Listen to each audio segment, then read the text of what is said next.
Hi mga be! Isang magandang araw! Kamusta po kayo muli? Welcome po sa aking daily life vlog for today.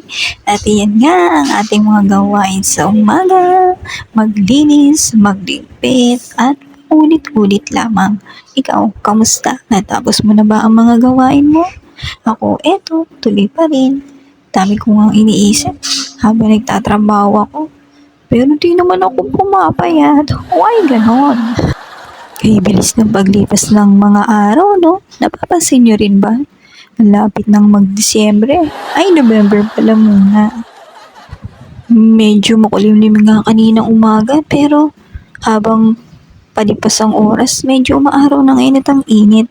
Ingat po tayo, lagi tayong magtubig at magpaypay, lalo't nainitan tayo. Ibang-iba na talaga ang panahon natin.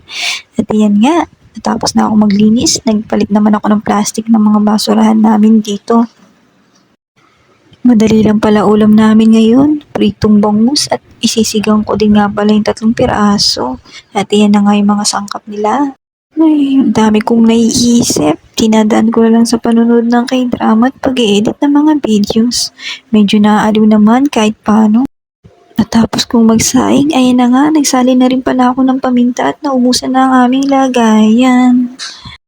Una ko palang naluto tong sinigang na bangus. Kay ganda naman ang araw na to. Natapos nga ang ganap sa kusina at eto na nga, magsusundo na ako ng alaga ko. Pinagbigyan nga tayo ng langit at hindi mainit, hindi maulan, sakto lang. Ito nga pala yung paaralan, alma mater ko din yan. At yun nga pala ang cornstarch, harina at all-purpose flour. Makatapos mananghalian at nagpahinga ng very light. Eto na, balik tayo sa pagsasad netong mga to. Pinuno ko na nga pala yung cornstarch, harina at APF or all-purpose flour. Nilagay ko sa kanya-kanyang lagayan, pinunasan at ayan ibinalik sa taas ng cabinet.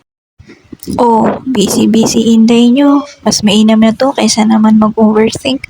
Wala din naman nagbabago. At least abala tayo. Sana nga'y kapayat ko to pero parang hindi yata tumatalat. Nyari. Pero okay lang yan. Kaya talaga. At ayan nga, habang wala pang makulit, dire-diretso ko nang tinapos ang gawain ko. Ibinalik ko na yung mga nahinuluan sa paminggalan. Dahil na-drain na nga sila at natuyo na, ilagay ko na sa kanya-kanyang lagayan.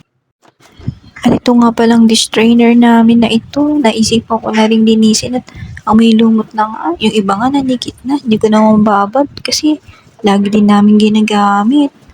Ayan, once or twice a week ko ito kong linisin. Ang kapal na nga ng lumot.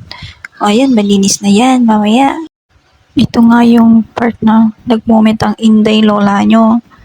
Pasenti-senti mode, kinig-kinig ng music, pampawala ng stress. Siyempre, mawawala ba ang ganap sa paglafangs? Ang sarap nga nitong seaweed ibalot sa kanin.